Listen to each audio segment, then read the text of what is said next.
Joining us now, a man that should have his own card collectibles, our own Jerry Hill, basically across the hall from me. But welcome to you. Thanks for adjusting on the fly. And how you doing this morning? I'm good, JMo. Yeah, kind of thought it might be a little awkward if we were like sitting this close together. Thank you. I think this works better for us, right? Well, yes, it does. And you've got to have the blurred background also. You're famous for your blurred background. That's right. That's right. Yeah.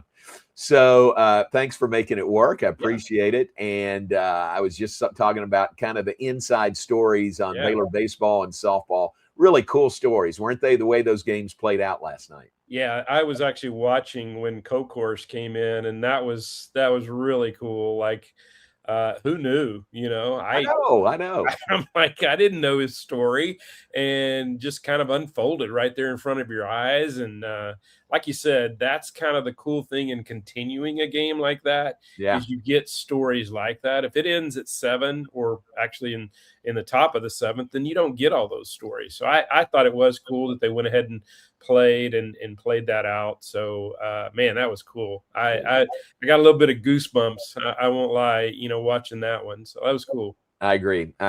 Also, the part I did mention was Jake Weaver's a guy who plays for Incarnate Word. He's from Waco, from Midway High School, and he had a huge group there, family and friends last night. So that was a fun part of the story too. And a good win for baseball over Incarnate Word. You got to take care of business midweek. Now they go to Houston for a really key series this weekend. Yeah, John, it is. I mean, you've started conference maybe not as good as you wanted to, but you got wins in each of those first 2 series on the road, right? Or no?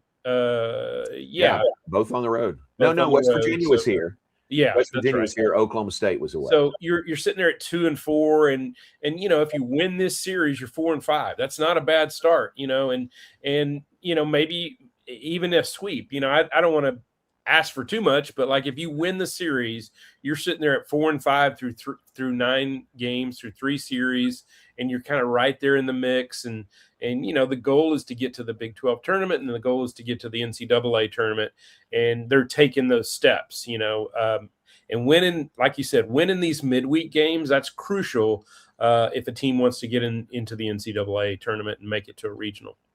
And softball goes out to Arizona. Always tough, all that history of Arizona softball. And this is a stretch when they're playing 8 ranked schools in 9 games. The only one that wasn't a ranked opponent was last night. So this is a big opportunity for softball that's off to a 5-1 starting conference. Yeah, I think if anything, they've overachieved, just based on preseason predictions and stuff, because I remember, John, you remember where they were picked? Maybe I want to say it was 8th. I think 8th. Does that sound right? Yeah. And they've already beaten, 2 teams that were picked ahead of them. They've won those series. So, I think to this point they've overachieved. This is a big series at Arizona, and it's one, at 5-1. Man, you'd love to win that series as well. But I think if you can just take one, and come out of there, 6-3, that's a great start for them. And I think puts them in good play. They're already in a good spot with their RPI and everything to make an NCAA regional. But, you get a win or 2 against Arizona, a team that I believe is ranked 12th. That would be huge.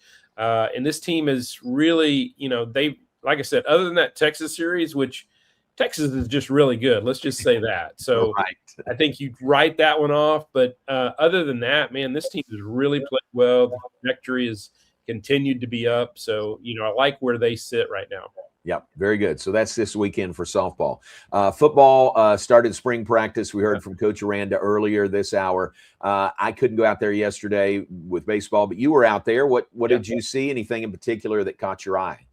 Yeah, it was. I tell you, just as a side note, I don't know if you would have shown this or seen this, but it was cool when I think it was Parker asked a question about the running back room. Okay. And Dawson Pendergrass happened to be walking right behind us, and Dave literally calls him over to come. Oh, really? Yeah, and Dawson came and answered the questions, and he was great. I mean, top of his head, and just kind of spur of the moment. And the cool thing, though, John, was watching Coach Aranda as Dawson is talking, and it looked like a dad, looking on his proud, really proudly about his son. So I just thought that was a cool moment. I mean, watching practice, it was good just to kind of see him back out there, get my first look at DJ Lagway, and I think it was Matthew Kloffenstein said it was as clean a first practice as he can remember. So, I mean, when you think about the turnover they had, John, and so many new pieces,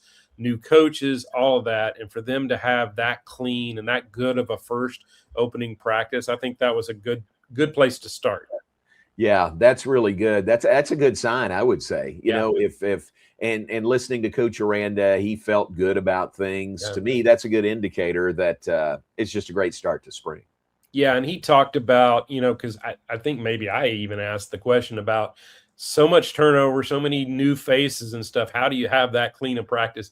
And he talked about how much bonding time they've had, and actually leading up to this point, much less football than they've done, but a lot more, kind of getting to know each other and all that. And he said he thinks that helped them in terms of getting off to that good a start, that good of opening practice. Good. Very good.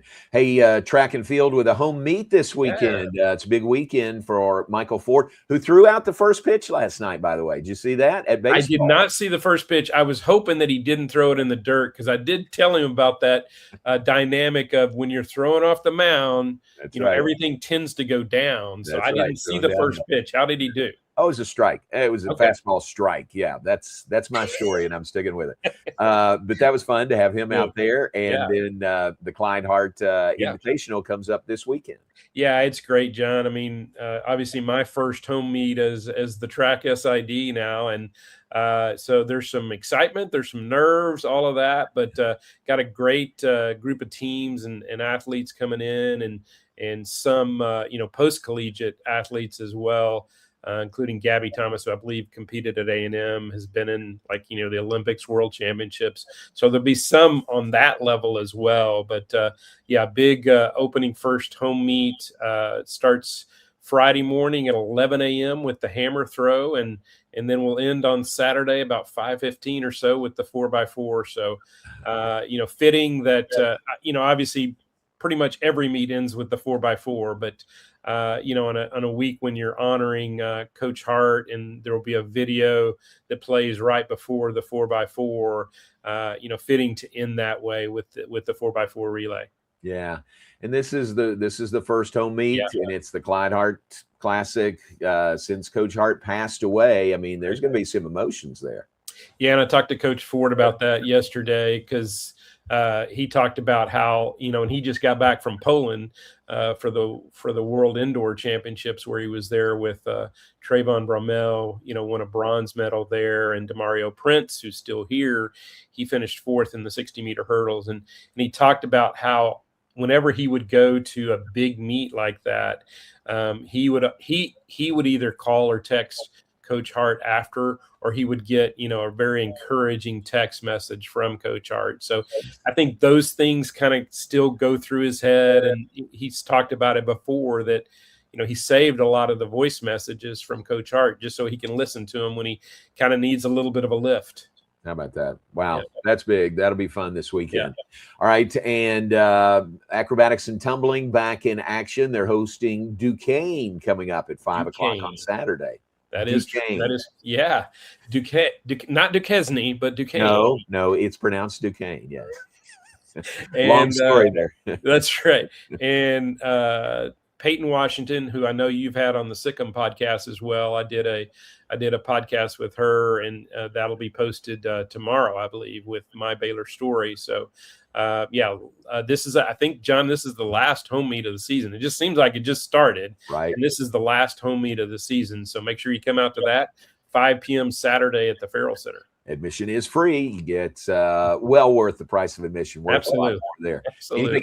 Anything else we need to touch on? EQ goes to the Big 12 championships. Oh, that's right. Yeah. They will face Oklahoma State on Friday. Probably need to win the tournament to get to nationals, but it's there for them. All you got to do is beat Oklahoma State on their at their place, yeah, right, and then beat whoever comes out of the other one. So that's all you got to do, and then you get to nationals. I kind of think if they beat Oklahoma State, I think they would that might get them in. You're even right. if they lose the next, it would be the championship after that. But if you beat Oklahoma State at their place, I think that would move them up enough to get in the top 8 and go to nationals. Well, and if you think about it, John, they would have wins over Oklahoma State, TCU, and Fresno. So all of them are in position, top 8. So I think getting that win over Oklahoma State would be huge on Friday. All right. Good point. Good luck to Baylor Equestrian. All right, Jerry, keep it down on your side of the hallway. Thanks for joining us this morning. Thank you, guys. Appreciate it.